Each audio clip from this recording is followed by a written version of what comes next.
And we're live. Hello and welcome everybody to episode 23 of 40k Frontiers, the final frontier. And as the title says, unfortunately, this is our last ever episode of 40k Frontiers.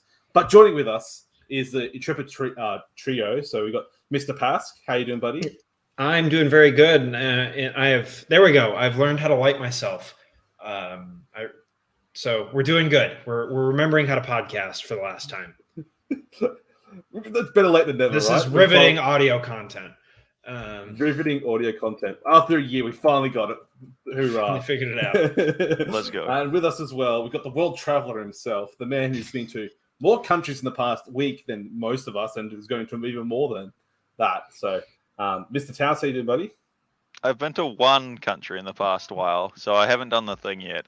But yeah, I leave the country again in 25 hours. And I haven't packed yet, so we're doing good.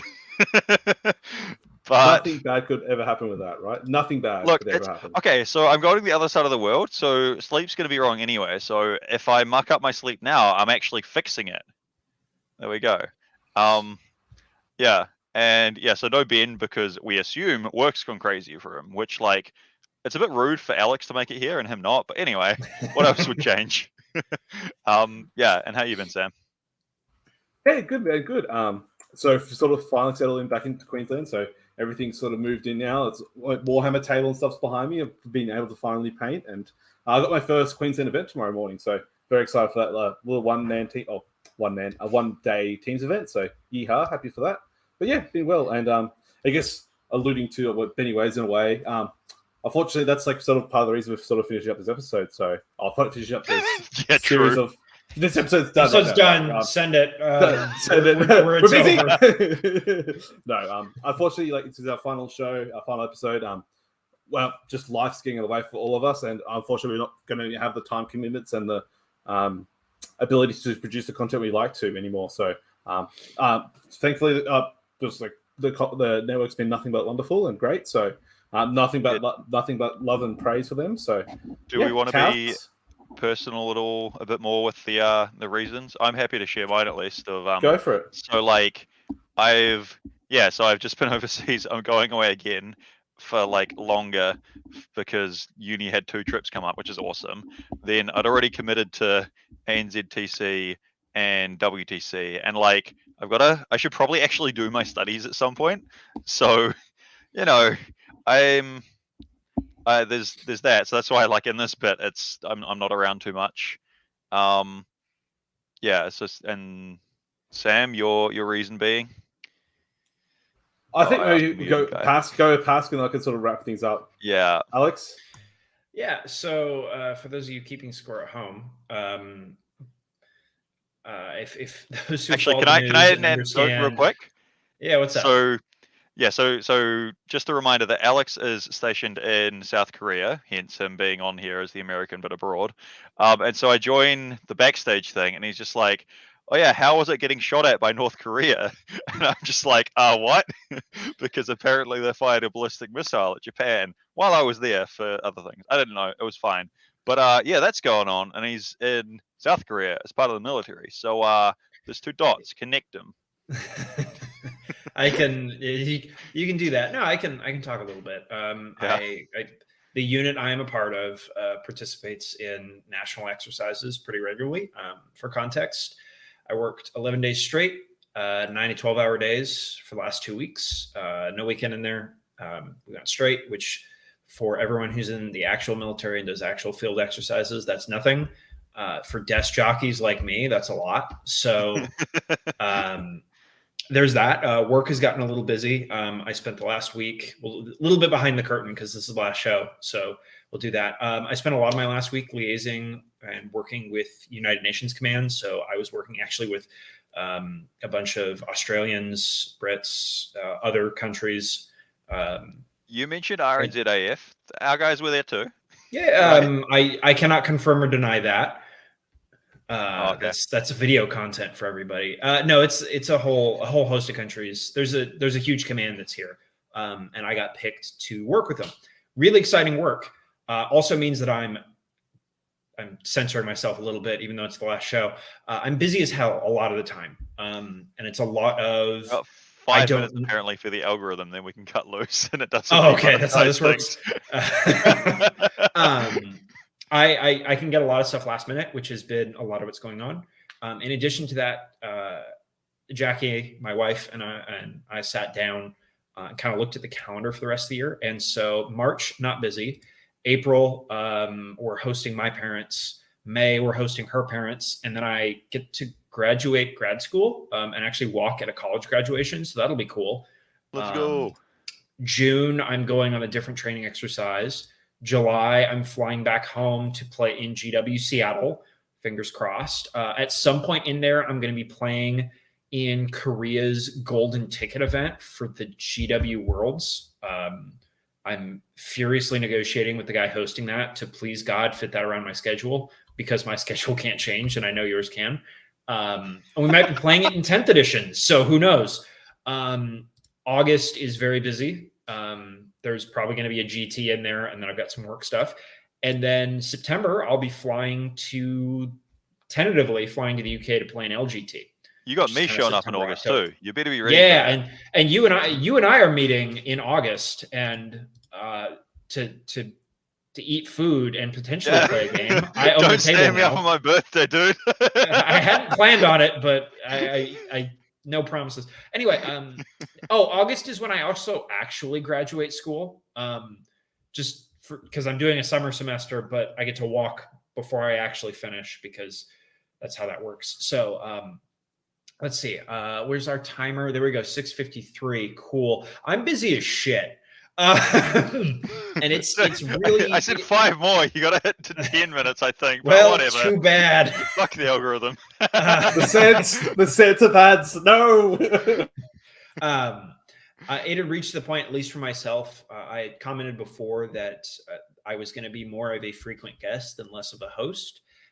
And it had become that I'm going to be an infrequent guest on a show that I helped start. So that, in combination with stuff Alex is going on, Sam, you're going to talk about it, and Benny, it was easier for us to end the show on a high note instead of limping on. We could go out in a wonderful blaze of demonetized glory. So that's where we're at here. Yeah, and then like all the travel come up, and it's like, oh yeah, maybe it'd be cool to cover this stuff, but whatever. Or like, I don't know. I'll probably have a time at some point. So like, if things happen and I'm traveling, maybe that someone else will let it work, or yeah. Well, that's about where we're at. As Alex mentioned there, let's go out on a high note. Let's not go out like disgrace 40K personalities and celebrities like some other celebrities. But let's be real, we're not celebrities at all. We're just normal human beings. But yes, going out on the high note. That's why the 3 of us are here and not Ben. Hey, it's a weird way to reference chapter tactics, but all right. Oh. What? I'm confused, dude. Oh, geez. Oh, well. Nice. But yes, like, so as mentioned, but Pask, if it makes you feel any better, you're our most frequent guest. Does that make you feel better? It had been a running gag for a while that there was, I think the Koreans had been on pretty often. We got in the Korean community on a couple times, and I was a little worried at some point that you guys were going to have them on the show again, and I wouldn't be there. And that was a real possibility. So that's where we're at there. Okay. Well, another thing as well, by the way, just as a quick thing to cut Sam off, is while we were at Uprising, because we met Jackie there, Alex's wife, and she was saying how like usually he would like panic and go, oh no, I don't have time, and do this, that, and the other, and like not leave himself time, and she wouldn't find out. So I actually made sure to get in contact with her, so that if need be, would be like, hey Jackie, we're planning on recording this time. You should make sure that Alex gets his life organized. It didn't happen. It didn't happen, but I was prepared to go behind your back. Outstanding. Yeah. Wouldn't expect anything less. But so obviously you hear the 2 Alexes have time poor, and well, Benny Way's not here, and obviously has time poor. So it's life's going the way, honestly. And then it leaves me, and look, we could try and make the things work, but it was just getting too much, like as a solo show, and it wasn't fair for me to try and do things where it's a group effort. So we'll listen to the high note. Sam, as well, I'm a student and like traveling, so I'm money poor as well. Just Yeah. Sorry, keep going. Yeah, financial poor is also another thing that sort of sucks. But Yeah. you'll get there, buddy. You'll get there. So yeah, it is what it is. We won't be like going away anywhere. Like we'll still be all around. So, and I'm sure we'll appear on the network here and there every now and then, when and where invited. So, happy days indeed. But I thought for our final show, what better way than like every other show or personality does like a year in review or like a podcast review. But maybe before we get into that, I mean, you mentioned it before. Maybe they'll be playing 10th edition. I think 10th edition's out. It's been announced, baby. It was announced at Adepticon just over 24 hours ago. Oh, well over 24 hours now from this recording. Mr. Alex Pask, what are your thoughts and feelings? It sure is a new edition. I'm tentatively excited. I think the stat card thing is really cool, but I'm not going to judge an entire edition based off the Termagant datasheet. I'm a little upset that they're indexing again. As oh, that's hilarious! Like, hey, God, how you doing? Have a book for 5 years. Get this new one that's absolutely busted for 5 months. Yeah, maybe even that. Like, I have guard stuff that because of time, I haven't had a chance to really put on the table or get up to be ready to go. And now I look at it, I'm like, well, that's neat. It's my first collector's edition book. It was cool. Never got to use it, but it's there. At least I'm not a World Eaters player where you just like GW comes off the top rope to let you know that, yeah, nope, didn't think this one out. Sorry, guys. You wanted a codex. But I'm interested. The guard players that bandwagon get what they deserve, though. But like, oh, let's help on this army. It's real busted. No codex for you. Never jump on guard. It's a mistake. I think it's interesting seeing how they're going to do list building again. The description I've seen is that it's Arcs of Omen, basically, where you get to pick up to 3 of anything, up to 6 of battle line, I think is the word they used. I swear to God, if they double turn 40K, I'm going to be very upset because there's some of that AOS language coming in, which scares me a little bit. But I guess I can summarize the whole thing up as tentatively optimistic. I don't think I've seen enough yet to have a strong opinion. I like those Terminators, though. Those Terminators look really good. Yeah. Those scaled up ones? Yeah, they look good. Yeah, big boy time. Yeah, 6 foot versus the 5'11" Chaos Terminators. True. The guys who need spike racks to compensate for their height. It's fine. It's okay, guys. Yeah. Go forth, my short kings. You had your time in the sun. Oh, too good. It was funny. I saw like a little meme. It was like the 5 editions of Terminators, like first, second, third, whatever, blah blah blah. And like 10th, obviously, being the Primus Terminators, and then below it was like Warp Spiders, and it was just the one image of like the 3rd edition Warp Spider. Well, yeah, and to quote Joaquin Phoenix, you get what you effing deserve, Eldar players. You know what you did. I did like that the Terminator that's coming out is explicitly not Primaris. I'm just like, yeah, it's just a normal Terminator. I'm like, that's weird, but okay. They've actually come out and said, iconic. Yeah, they're like, it's not a Primaris Terminator. It's just a normal Terminator. And if you watch their cool animation video for Tyrannic War 4, this time with Primaris, it's like the heads are different. Like it's the original Terminator characters, like the plastic kit guys that are still in there. And they have the absolutely ancient Terminator and runic armor appears in that trailer. And he looks even smaller. And I kind of hope that's a homage to the fact that kit is tiny. Like the old runic armor guy for, I think it was a Space Wolf Terminator. Probably. But he was really short. It was he was holding everything together. It was real closed in. And that's what I thought of when I saw that. I was like, oh, it's the same kit. Okay. They're just actually making it smaller now. I'm just wondering, as your thing about the Warp Spiders makes me wonder if there's like Eldar kits older than me. Probably, like current Eldar kits. Yeah. Oh, don't worry. I'm sure there are. And if my tournament experience is anything to go by, if a player has a kit older than you, they will make sure you're abundantly aware this model is older than you are, which is a very, very cool, very inclusive. Love it. Meh, that's all right.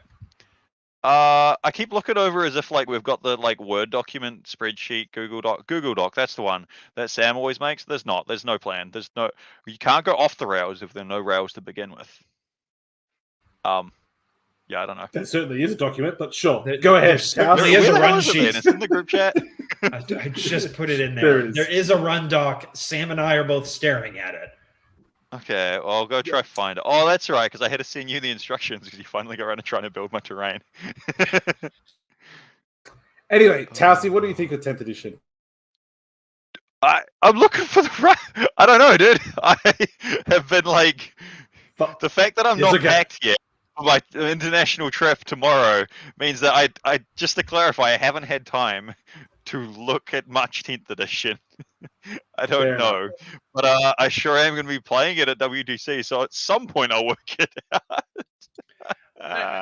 I think the 10th edition announcement is kind of an announcement that 10th edition is coming, which is something the community figured out a while ago. Like, there's not much like the stat card thing. Toughness is still in the game, so that 50-page spy novel that went around the internet was wrong. That's cool. But other than that, there's not as much to go on right now. I'm wondering if people are thinking that Warhammer Fest is going to have more information. I hope it does, because I'd love to know what else is coming up. I heard some people speculating that you'll be able to buy the kits at Warhammer Fest. That'd be pretty cool. That'd be neat. I doubt it, but I think that's really cool. When is it? When's Warhammer Fest? It's a couple weeks. That'd be really ideal. That'd be way better way to like learn the edition. It might make it a mess to try and get organized for ANZTC if that happens, but burn that bridge when we get to it. There is no freaking way 10th edition comes out in a couple of weeks. Like, it's coming out like June, July, right? Like, there's no way in hell, because it's still got all the Arcs of Omen books to come out. Like, there's no way. Look, Sam, it could come out in the same way that Alex's Guard Codex came out, all right? Like, as in, yeah, the book's out, but like, no, it's not out yet. It's a collector's item. You reminded me that there's still 2 Arcs of Omen books coming out, and I completely forgot. I was like, yeah, I guess the Lion is showing up. And I just kind of assumed that was out already. Just kind of like how I assumed the Farsight book is out already. I don't think it is. Just like we assumed that Dante's model is out already, but it's not. Oh wait, except for one person. That's if you order random SKUs from the GW web store. They're not going to tell you which one it is, so you have to try one of each. One of them is actually someone's just going to like go through every Black Library book and hope they accidentally send the 10th book. There you go. That's the plan, right? But yeah, I think myself, I'm excited. Tyranids, yes, I'm very, very excited for Tyranids. Like, they're my favorite army. Like, in the lore, just history background to it. I got into 40k with my love for Battle for Macragge Tyranids. Hopefully, they make Gene Stealers good again in Nids. So very excited to see what happens with them. So yeah. What do you think of the new Termagants? Because they look bigger. Like they're a little more gribbly, which is cool. Oh. It's neat, but they're different now. The things I thought they looked really similar, just to cut Sam off again as usual, and that'll teach him for having his mic muted all the time.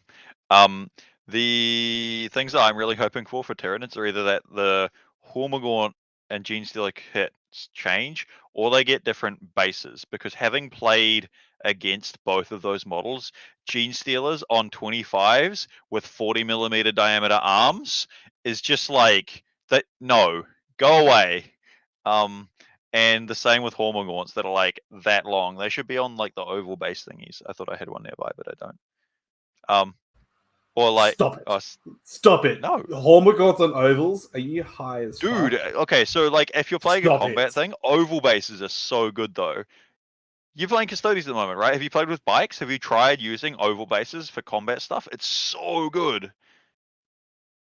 I'm just thinking thematically. That just seems stupid, but go ahead. I get it for a practical sense. You know the models, right? The things that are on a 25mm base that overhang to approximately here, and they spend their game walking like a tripod. Like, if I rules is written to you, or like, no, what is it? The whole like, no, your models must be flat on the ground with people's Hormigaunts. I reckon you could pull half the models because they just literally can't stand upright. Am I wrong? That's why people weigh them down, though. People weigh them down with magnets and stuff like that. I get what you mean. Like, you're not wrong. Like, the Hormigons is that. Yeah. And as soon as it breaks, you have no chance in hell repairing it. Like, good luck. Like, you have to super glue it. Like, some of them, like, flying half the way across the base. Some are sticking all the way vertically up. Like, it's terrible. But, no, I get it. Yeah. The thing they changed on the Hormigont, like looking at the comparison shot they've got, is that the tail isn't straight out anymore. It's actually like curved. Yeah, that was the first thing immediately that like John Local Bugs guy was like, "What curved tail? New Termagant kit?" Yeah, and the chitin, the stuff, the backplate, basically the carapace bit. That's changed. It almost doesn't look like the same unit. Are you Like, serious? I thought it was like the exact same. Very I couldn't similar. tell you the difference. Like, I'll be just honest, I've remodeled, never per se. looked at a Hormigaunt properly or a Termagant properly. It's just like, okay, cool. And I know, oh, okay, so there's one squad that has the tails pointing that way and one that's tails that way, and they're all nestled together stacked. That's what I'm used to for like Termagant models. Like, Sure. I have not looked closer than that. I would have thought the claws and the gun would be easier, but different strokes. Termagants, telling apart two different Termagant units, Sam. Oh, two Termagant units. Oh, sure. Got you. I got you. I think you were saying Hormigons and Termagants, but anyways, doesn't matter. But yeah, exciting times. Yeah. But I've had some people in the community though who are like sort of depressed about Arcs of Omen. They're not happy. They're not enjoying it. But I don't know. Like, are you sort of like Towse? How do you feel? Like, are you still playing and enjoying Arcs of Omen, or you sort of just waiting now for 10th? Yes to all of the above. So first of all, we're talking about Warhammer players, therefore they're going to complain. So, cool. Moving on. But also, I don't know, maybe there's a bit of a point. I don't know. I have not like been completely wrecked by Guard yet, so maybe that'll happen. I've faced, a pretty strong Dark Angels list. It's pretty silly. I don't like the silly cheap Terminators, but I don't know. It's cool to build lists. There's stuff back and forth. I'm generally I think pretty optimistic, play what I enjoy, try and see the bright side of things. I've definitely still been playing and enjoying it. Like, there's a bunch of things that seem cool to try. Like Chaos Knights is sort of what I've been running for competitive stuff, because I've got a in person, that is, because I've got a list together that I think is good and I wouldn't want to change, and I have the models for that. In terms of Custodes, which is what I've been doing a little bit of as well, definitely also I think there's stuff there and fun things to do, so that's good. Looking at it, I haven't jumped into another army yet, but no, I think it's pretty cool. There's obviously some kinks to iron out, but meh. Yeah. Fair enough. What about you, Pask? Other Alex? So I've gotten a hand to play. So I haven't played for a month. So my experience is a little dated. So my last event was an RTT right after Arcs came out. We played Arcs, played New World Leaders. That was fun. I think at least locally, there's a lot of list diversity right now. A lot of people playing different stuff. I think the meta's in not a terrible place once some outliers get addressed. I think a lot of it is next month is we've got the balance data slate, and that's kind of set. That'll be the last bit of ninth we get, right? Because the Arcs books haven't had match play content, so it's just the data slate when it comes out. I'm hoping they address Dark Angels, because that seems to be the problem. And then probably the 2 shooting Marines, maybe make it so you have to go through doctrines again, and maybe make certain units pay for their points or pay for their upgrades. We'll see. But I'm happy with where the game is right now. They could adjust Codex Warfare to make it so that it's 1 in Devastator, instead of being the doctrine that you get to spend the entire game in, that's the best one to stay in, also gives you the most points. Cool. Maybe change that. I don't know a good way of wording it to make Codex Warfare be you have to go through all the doctrines before you can score it. Yeah, I don't know. You could do something like you get 1 point per thing that you get, but you get a bonus 1 if you do. Say if you get 4 in Dev, 4 in Tactical, 4 in Assault, you get a bonus 4. But if you got 5, 3, 2, you would get 8, 10, 12, because like if you like the ones that you do triple of, like in all the dots, Mhm. you could do something like that. Or that's confusing already. But then there's apparently a Gene Stealer cult secondary that's biggest buff as you say, I've taken this, and then your opponent asks what it is, and you put the clock to them and pass it over. I also am not a fan of doing that, but anyway. Yeah, ambush. Like Yeah. if you kill something with exposed crossfire, so you get all of them. No, not ambush. Oh, The action one, sabotage critical locations. Yeah, that's dumb. Anyways, but yeah, like Yeah. I guess we'll wait and see. Like obviously tactical combat doctrines. Yeah, combat doctrines is a thing. So we'll see what happens, and if it gets updated in the balance us, like we'll see what happens or whatever changes happen. But we're not rules writers, we're not rules testers. But let's review about the podcast, okay? Let's talk about our podcast, how it happened, like some of our highlights, some of our lowlights, and just go down memory lane. So starting with you, Mr. Pask. So what was like your best moment or highlight looking back at this show? Like what were some of the good fond memories and stuff that you remember? Oh, meeting up at Uprising, 100%, not even close. 10 out of 10. Literally already trying to book tickets for it again next year. Like that being kind of the culmination of the year we'd put into it, and like people recognized us down there for doing the show was really cool. I liked that. I guess selfishly, yeah, that is my highlight was getting to meet up with everybody. I think some of the interviews we did were really cool. My favorite would be the ones I participated in. I think the Columbia interview was probably my favorite. That was a really cool story of how they moved around the country to host 40K events. I'll say the show gave me an inroad into Korea before I got here, so much so that I got better support moving out here from the Korean 40K community than I did from my unit, which was very funny. Would definitely do that again. Whatsoever. Oh, it was great. Because I know D will eventually see this. I will address him directly because he's on here. That man made my move over to Korea fantastic. He is a paragon of the community because he hosts games at his house almost every weekend. I'm trying to make it so he doesn't have to do that, so he can come up and play me. But the man, I've played an RTT in that man's kitchen and in his attic. He is doing a lot for 40K in the country. So he has done a lot, and getting to meet him kind of through the podcast was really good. So from which room of his house are you going to win a GW golden ticket? I have no idea. Maybe the bedroom. I'm not sure. Oh yeah. So that's the problem is I don't know, like we don't know the format that we're playing for the golden ticket event in, because we knew the date, but it's right about when 10th is expected. So we've been messaging the TO like, hey, I don't know if I can say who the TO is, but it's someone in Korea who hosts events, so it's one of 3 people. Yeah. And we've been like, hey, what edition of the game are we playing?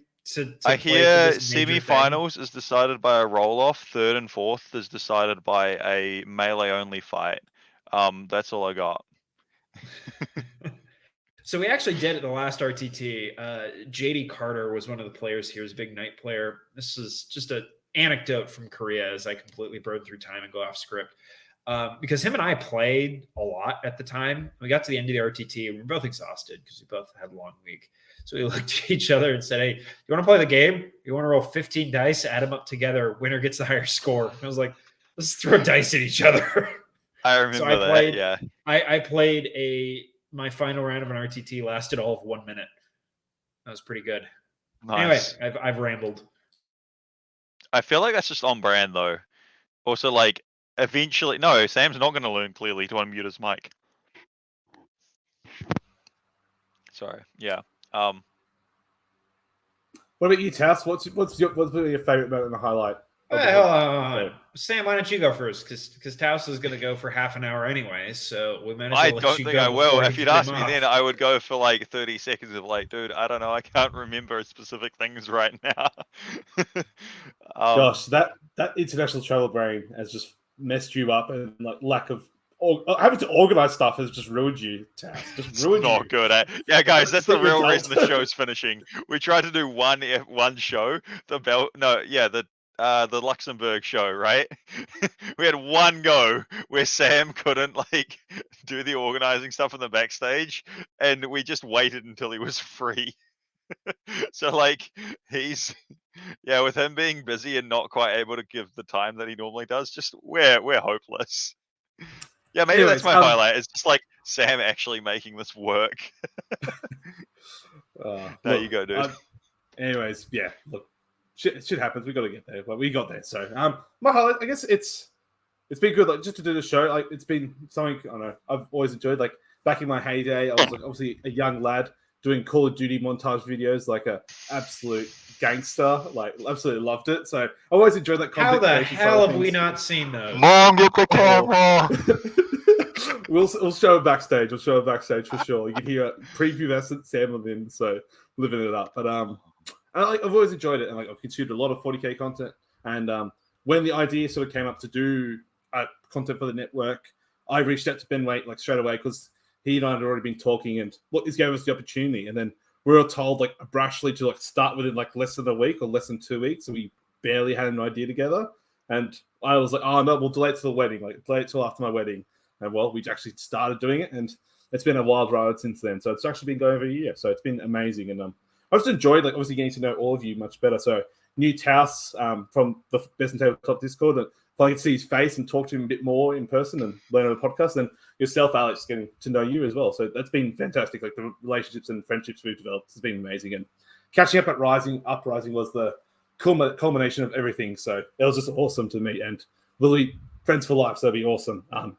So yeah, so that's been great. And then it's getting all choked up. I think honestly, like I know it's weird, but like obviously you hear about these people on podcasts and stuff like that, and you've heard about them, and like obviously they're human beings, and everyone who you hear on podcasts, TV, etc., they're all human beings. Like they're no different than you. But being able to talk to and meet like Liam Hackett, Denise, like people I loved and adored from Normal Blokes was amazing. Being able to do that show, like just after he won WTC was incredible. Like I don't know, behind the scenes, we're like, I reached out to Denise to see if we could do it. I don't know if we get Liam because he literally just won the War Masters and WTC. Sam was so nervous about all this, by the way, guys. He was all like tentative. I don't know. I'm like, dude, just ask. It's fine. Which is really funny. Then like later when we get to Uprising, I'm gonna jump in. It's like later when we get to Uprising, right? And I just randomly a drunk ass Denise is like, hey, come to the Airbnb, and I do. Yeah. The selfies of Towse at the Normal Blokes like trap house for Uprising, unprompted. We're just this is like we're all getting into town, and Towse is just like posting selfies from their pool. And we're like, that's fine, all right. I tried to get you to show up, didn't I? Or was it Ben? I succeeded in getting Sam to come along. Yeah, it was awesome. Like getting to chat to them more, like understand their process, and obviously get, I guess, good content for us was always nice to do. From that, there was like the contact loss. So talking to Tweak and Joker, so someone for the Polish scene and that podcast. Like I've adored that podcast. Like hearing the insights about the Polish community in English, which is obviously great, has always been really enjoyable for me, and they were just wonderful to work with. I currently played on TTS team with Tweak, and I really enjoyed it. I was like, he's just awesome. Like he's so fun to play with, and I was funny enough we paired into Poland on the TTS teams, and lo and behold, I played against Joker, so it was just awesome. And just getting to chat to them and get to know them better has just been amazing. So that's been another one. And then last but not least was Ishik. Like when he did the whole WT Squadcast, like that was some of my favorite content that's ever been produced because I love learning about different countries and the whole philosophy and stuff behind it. So when I got to talk to him solo, it was just amazing. So, and yeah, I just really enjoyed it. And yeah, I think the other one I think was just incredible was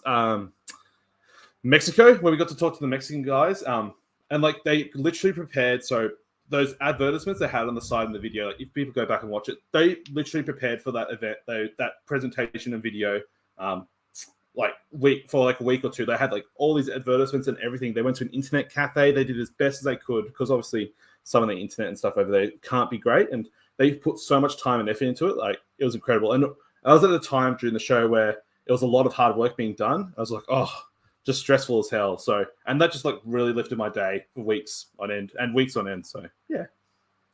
What about you, Nice. Mr. Towse?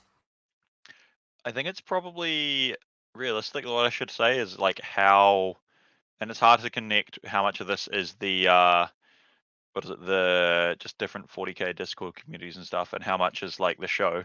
But getting to know people around the world and stuff. So that's like, now that I've got all this travel coming up, it's like, okay, cool, let's go to like, like if I'm like travels come up, right, and it's meant that I can try and coordinate to go to whatever event, like with the if I'd got to Europe, like, and with a few more days to spare, I'd had offers both for people to like say, hey, come to the Manchester GT, we'll try to get a ticket. And shout out to Henri from like the French scene from Paris.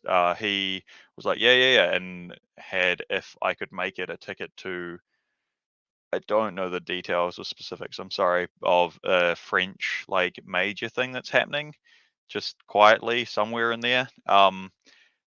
It would have been too much of a tight travel turnaround to make it work. But yeah, like that sort of thing. And like Cahill from Northern Ireland, or I think he's from Ireland, and he's on the team Northern Ireland. He like him reaching out, and I'm staying with him and that crowd at Home Nations, all that sort of stuff. The people that like I've got to meet, that's probably got to be the highlight, because it's like actually real world impactful sort of stuff, which is awesome. And I mean, I guess it goes without saying, the same with you guys, like going to like meeting at Uprising, planning to catch up with you, Alex, when I'm traveling through Korea, all that jazz. Yeah, like I don't specifically remember any interviews. I know I've enjoyed all of them and just like laughed and joked around, the whole time. So yeah, I think it would be unfair to say there were any, and I think it would also be untrue to say that there were any that were like stood out, especially more than any of the others. I enjoyed all of them. It's been awesome, a great experience. Yeah, if you get the chance to have a podcast or something where you've got a guy that's as good as Sam is at like actually making the things happen and organizing stuff, so you can just rock up and chat and make friends, definitely do it. Yeah. I'll jump on a little bit of what you said there, because it's something I've wanted to talk about on the show, and never really got a chance to. Was traveling for 40K. I know a lot of people like it's viewed that traveling for 40K, oh, you're if you're traveling for events that hard, you're trying too hard and you're trying to win all these events. Like, nah, dude, I was all over the US like 2 years ago just playing in events. I met a ton of people, ton of great people that I'm friends with to this day. I had it's funny as anecdotal story. I ran into Quentin Johnson, one of the guys who plays on Art of War, randomly at an event in Texas. And the joke was we kept running into each other at events, and we were both going across the country to do it. Right? Yeah. Like I ran into him at SoCal. Man's from Florida. I was living in New Mexico. Yeah. We weren't there. It wasn't happening. And we both were like, oh, hey, good to see you again. And we ran into each other again later at a different event. When you say ran into, do you mean like you paired into? No, we've never played each other. Yeah. That's the funnier bit. We just like I saw him at Dallas Open and commented on Dark Eldar. I was like, this is great. And then I saw him again at SoCal. I was like, this is really weird, but this is also great. Like you have those, you have stuff like that, right? Like I've run into people at LVOs that I've seen other places since then. I've worked with people that I played 40K with. A lot of what I do, and my wife points out sometimes a little too much, is I plan like travel around going and meeting people through this game, because this community is phenomenal. Don't listen to people online. The internet isn't real. Not everyone complains about 40K. You can also just go out and have a good time playing this game. Yeah. The people that go online and say that, no, don't go to tournaments, they're terrible. one, probably the sort of people that make the tournaments terrible, and two, believe tournaments are terrible, so therefore don't go. So like, actually, they're pretty good. If there's ever intimidation about traveling a distance for an event because you're worried about not having a good time or somebody's going to be unpleasant to play against, I would not worry about that. Don't worry. I've had phenomenal games of 40K at events, and even if you do meet somebody who is less than pleasant to play in a game, which can happen. I've played in a lot of tournament games. They've not all been perfect. That is so far into the minority that it's not a factor, right? Like, I can think of some awesome games of 40K I've played way more than one or two bad eggs. So if you have an opportunity to go play in an event and it's farther away, it really, as this show has demonstrated, does not matter where in the world you are. You can go play in an event. You can go find a game, and I would encourage you to do that. This hobby is great. The people in it are great. The community is great, and it's incredibly supportive. Go out and do that. And there we go. I'm going to get a prop to demonstrate this. This is, as we like to say, my scuffed Team Sweden shirt that I made by buying a blue shirt and spray painting it yellow because I'm like merking for them at home nations. Because like, people are generally friendly, and if you're friendly back, cool stuff can happen. Like when you go places. Yeah, cool. Our resident Kiwi is playing for like the opposite kind of country. Like it's Sweden. It's, I think, as far away from New Zealand as you can get. Yeah, the antipode for Christchurch is somewhere in Spain, but like, you know, pretty close. It's basically there. It's fine. It's colder. He's going back. What's the hometown of like the hobbits and stuff like that? What's like Baggins End? Hobbiton. Yeah, you're going to Hobbiton. You're leaving Mordor, going to Hobbiton. Yeah, just like Bag End. Going the other side. Yeah, but yeah. No, I can vouch. The community is amazing, and like made friends from all across the globe. And as you said, they're more than willing to help out in this community. It's nothing but fantastic. So, unfortunately, leave on a sour note. So, what's been like one of the worst things that's probably happened during the podcast, or like behind the scenes? What's been one thing that's like just they slipped under the radar, or just gone, oh crap, that maybe you remember? I think I can speak for the entire cast on this. Time zones are terrible. You all cannot understand the pain of trying to coordinate a show over 5 time zones. It is insane. Why we signed up to do that is bad. Sam cheating on draft. Also Alex funny. Has got it. Yeah, it's the worst bit. Also Sam cheating on the draft pick. That man cannot run. If he will change the rules of the draft and give you hidden Sean Nadens at every opportunity. No, that was me. I got the hidden Sean Naden. Yeah, can that be my highlight? But it's the Sam's crouching fault. tiger hidden Naden. But time zones. Trying to organize that was back when I was in the States. It was even worse because at least now we're kind of in the same time zone, right? Like I think KST and AEST is like a couple hours off. When I was in 2 different states at one point recording the show, it was insane. It was like, I need to be up until really late, or they need to be up really early for any of this to make sense. I think maybe I'm just used to it. I think that might have been like your formerly US privilege showing through. I'm just like, yeah, I'm in New Zealand. Things are going to be at weird times. I'll deal with it. It's fine. But also, it's a pretty fair shout. It's pretty good. Yeah, time zones fucking sucked. There was multiple 5 a.m. shows for a couple of us. So that early morning. I swear to God, I got up one day and you guys were recording at 4 a.m. my time. And I'm like, there is no way. My dog's like bad at the door, so I had to take him outside, and I look at my phone, and it's like 12 chat messages of getting the show started. I'm like, there was no way I was making this. This just was not happening. I don't think I'm qualified to actually like give any sort of reasonable comment on the time zones, because I'm pretty sure like when I was did some of the commentary for Charity Hammer, if that counts as being part of the show, by the way, that was also probably a highlight. But yeah, so when that happened, right, it was like, I don't know what times I was doing them. I was doing them like all the times. It was like stupid o'clock or something, right? And they didn't have another caster to back someone up. I'm just like, yeah, I can join in again. It's like, I think it was like a 1 a.m. till 4 a.m. time slot my time. I'm like, yeah, it's fine. We'll make it work. So yeah, I guess that's more an anecdote than anything else. So yeah. Obviously a bit of a side note, but I know I'll go back on the fanboy theme. But speaking on behalf of Benny Way, I know when he got the chance to appear on Grim After Dark, that was one of his most amazing experiences, like to represent Down Under 40K and this podcast, because he's for multiple years, or however long Mob Rules has been going on, he's loved John and Danny and how they do their show. So I know he was giddy as anything to be on that. So that's but fair. I think. So, I would be actually very, very jealous if he got to be on Mob Rules. Grim After Dark, I'm like slightly less of a fan of, but anyway. Wow. Yeah. I'm honestly like that's my genuine opinion. I'll tell that to either of Danny or John. Those guys are great.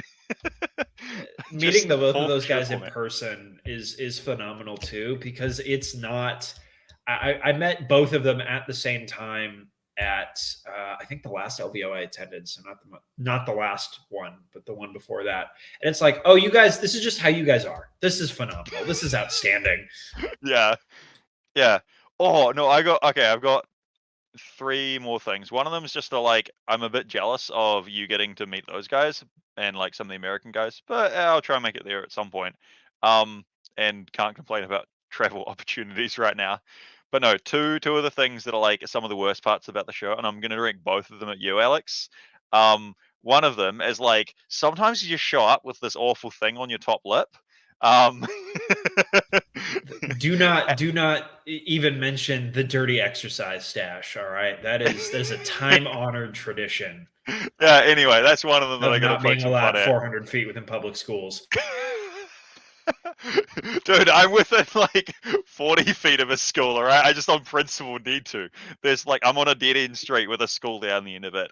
It's frustrating if I need to leave or arrive around school traffic time. Anyway, another one would be it was also really bothersome when we met Alex in person, and I couldn't work out what was wrong. And it's because the dude's actually got blonde light hair. It's just he's always in this, he's gremlining late at night in his dark room, and it threw me off so much.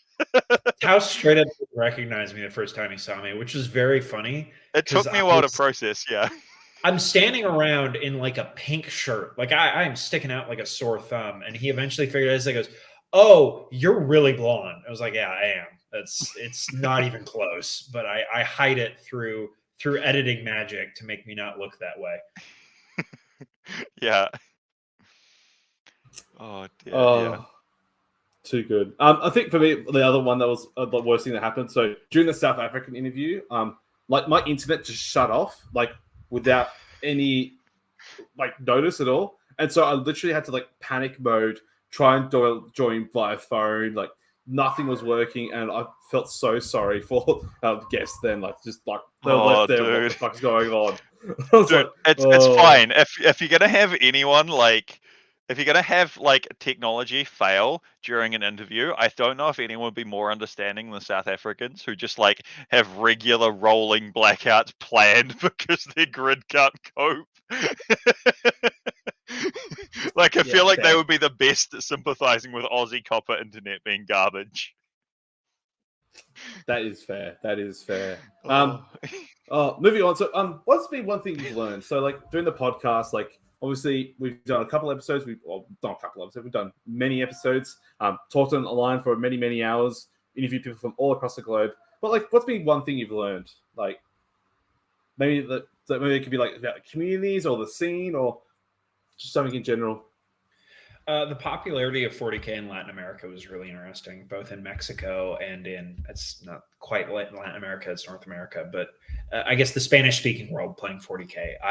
It wasn't something I ever really thought about, and that's again part of why we did Frontiers, right? Is most 40K coverage is in English, and most of that coverage is either the UK or the United States. So seeing kind of where 40K had taken off, I think was the most interesting thing. We did not know how widely the game was played until we started doing the show.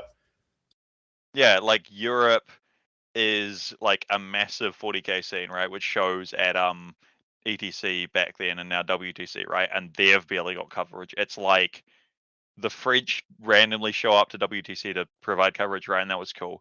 And like there's Contact Lost, which Fanboy Sam loves, right? But like that's, as far as I'm aware, the insights into Europe.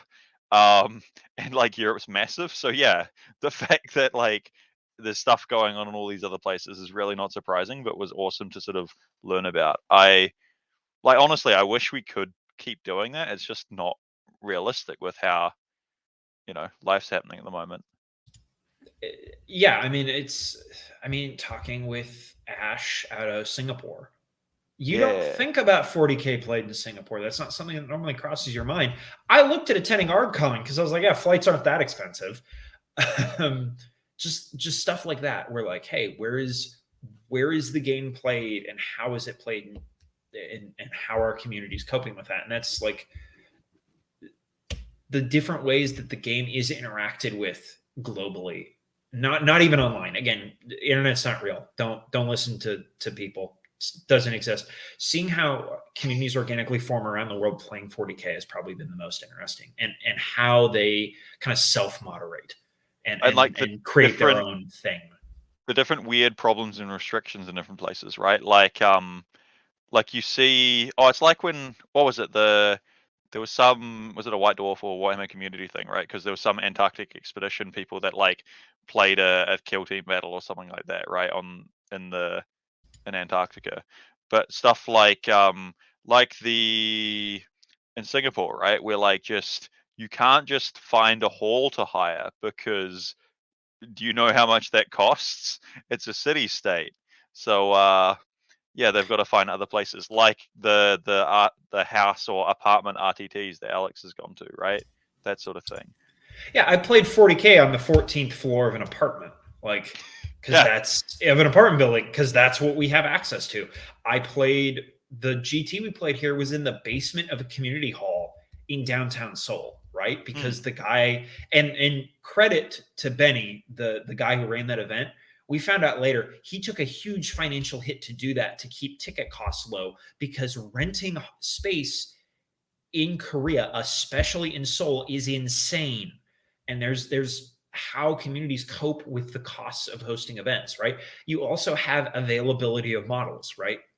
In Korea, in Australia, New Zealand. So I'm only saying that because we live in these communities and we have to deal with it. Like, models, when they come out, if you don't get them immediately, you might not get them for months, right?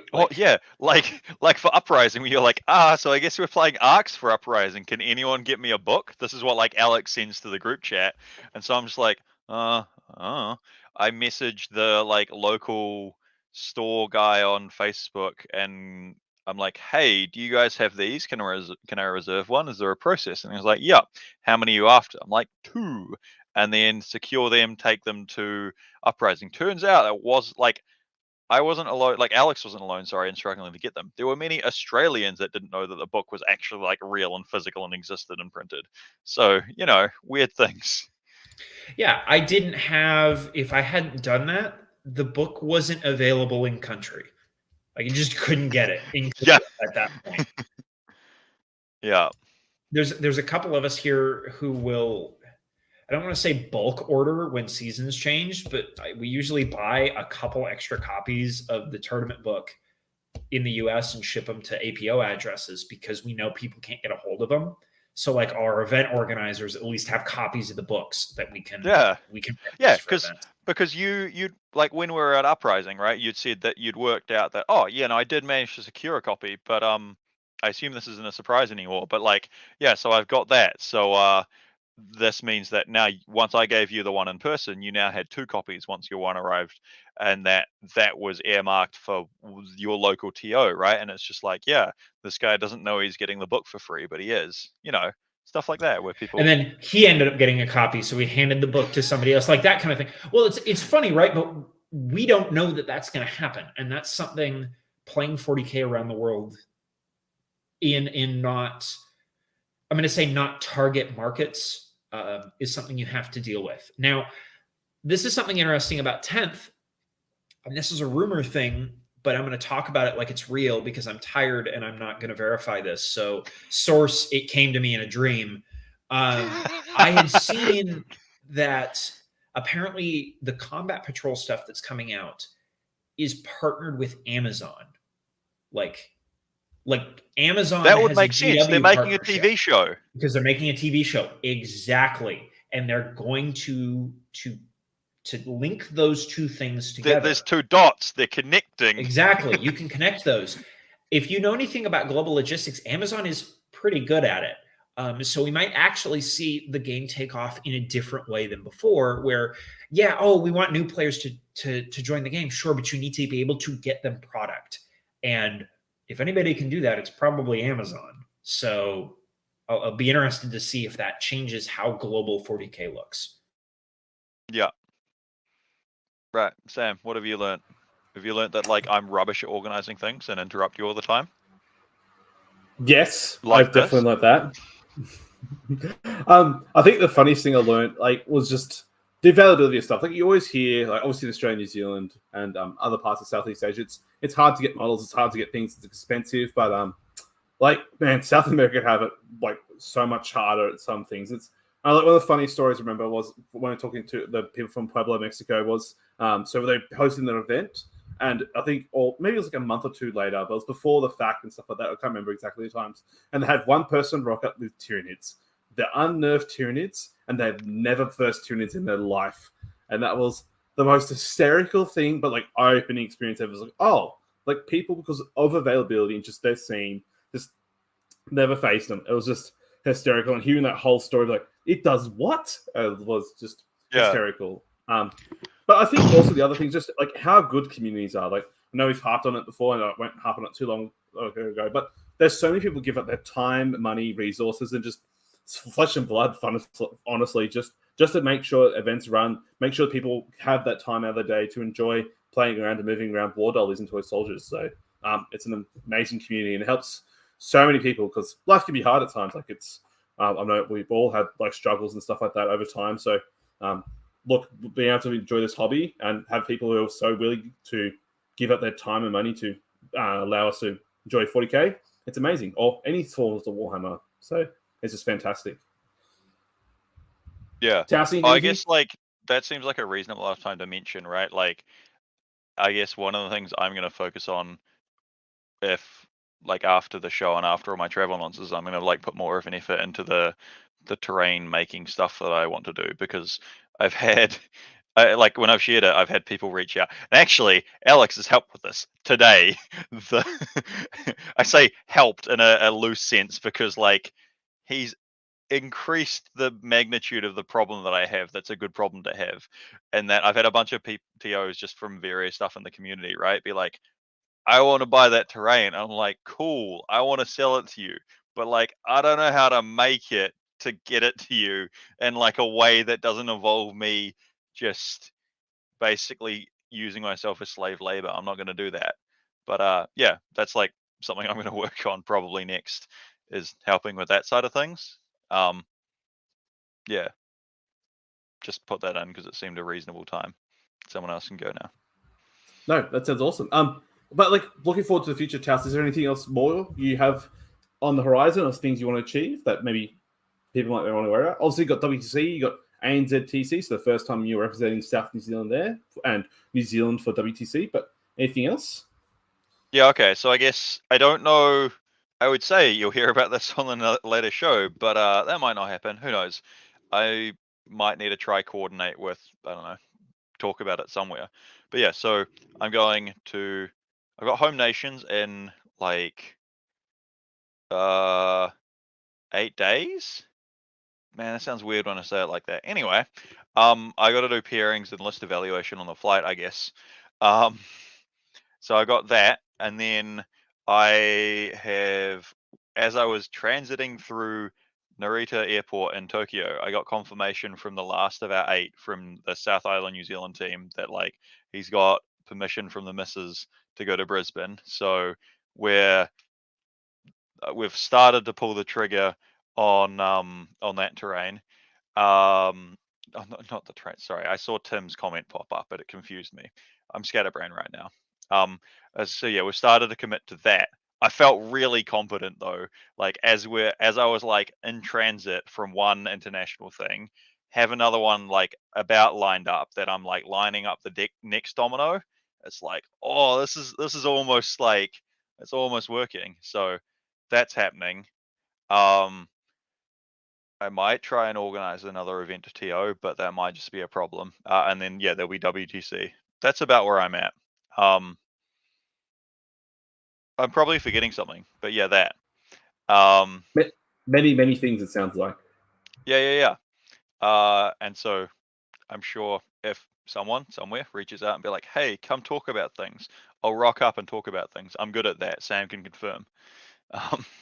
Towse can go on tangents. He more than willingly will do so. So if you ever need a talking head, he is your man. So, but what about you, Korean Alex? So you listed almost like an agenda, very military-esque, of what you're doing each month.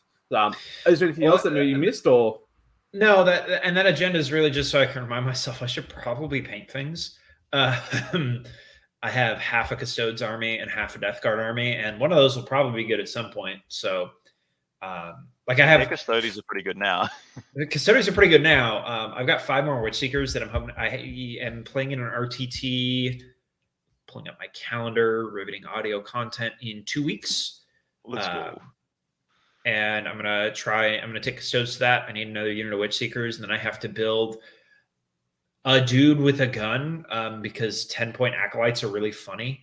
And Desolator squads can't kill your backfield holding units if that backfield holding unit is a character. And if he's if they kill everything in the way. Yeah, well, they got to do that first. So I feel like I have something going for me there.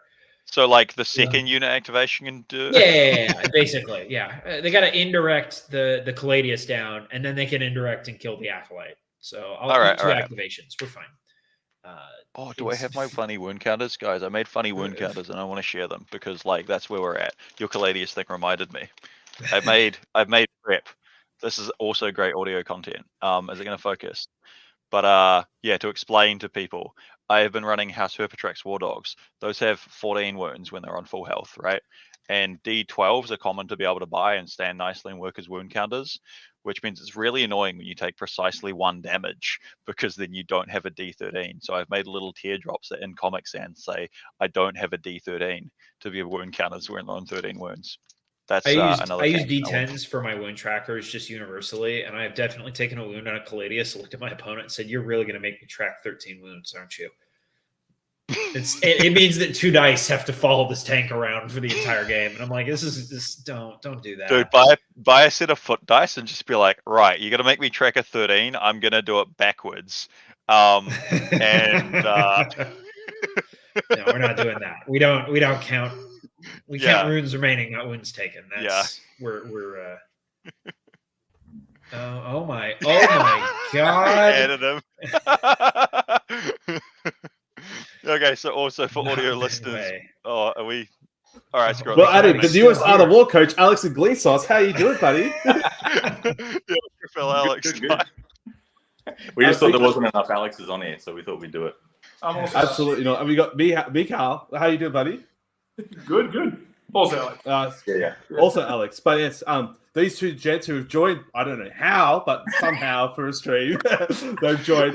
They host the Meta Watch, so on the Down on 40K network, they host the Meta Watch Circuit Watch. That's what the one. Circuit Watch episode. So talk about the New South Wales scene in Australia. Do a really good job. It was amazing. And they both have the most sexual beards in all of Australia. So that's what matters most. Especially. Yeah, follow-on question. One of you is an admin. How did they get in here? Oh, fucking house. I have my Bennyways. No, this is what happens when you become a Art of War coach. You can get anywhere. Just instant access. Fuck, we should have become influencers. Shit. All right, there's the swearing quota for you, mate. Good work. Well, that's fine. Like we talked about, what are they? It's demonetized. It's fine. It'll be okay. All right, enjoy. I'm just here to harass Sammy, and thanks for the show, guys. Appreciate it. Thank you, Alex, and best of luck next weekend at the Down Under 40K Major. So we'll be ready for you, buddy. I'll be commentating on you and telling you your shit. Perfect. Can't wait. Can't wait for our 50-minute games and then 100 points. Oh yeah, mate. I got to get massages in between every single time. Easy. All right, take care, guys. Right. So what were we You're doing? at Dickhead's house. I don't know. We have completely jumped the shark here. Like I was gonna reference a show that I haven't actually seen, so then it's not funny. But this is real Mob Rules hours right now. Yeah, no one's seen Mob Rules. It doesn't exist anymore. You're I think are we wrapping this up? We are wrapping this up. Yeah. So, Okay. But as we wrap things up, so people who actually want to talk to Towse, how the fuck could they stay in contact with you? With me, I don't know. I'm in the Biff Pod and Stat Check Discords, or like message me. I guess Discord if you can work that out, or like Facebook Messenger or something. If you find a dude holding a duck that looks like he's about 13, because that's probably when I took that picture. That's me. Or like maybe it'll be something updated. Yeah, Tim the Sorcerer in chat, buy 2 Alex, get 1 free. Because yeah, people listening didn't work out what happened, which is pretty fair. Alex and Glazos joined to mess with Sam. With the name Not Ben Way before his camera loaded, and Sam added into the stream. So there we go. But yeah, no. Vain hope that it was actually Ben. Yeah. I don't know if you're in like 40k Discords. Message me. I'm in Stat Check, Biff Pod, Try Hard Wargaming. Those are ones I'm active enough in, and like ping me. Yeah. Is that things? That's those are some plugs. How about you, Alex? So I exist I'm on various Discord servers. I should show up as Alex Pask on all of them. If you message me on Facebook, I will first ask who you are and what I'm doing here. But then, yeah, I'm available there as well. And then I'll pitch if you are listening to the show and in Korea and somehow not in the 40K Korea chat.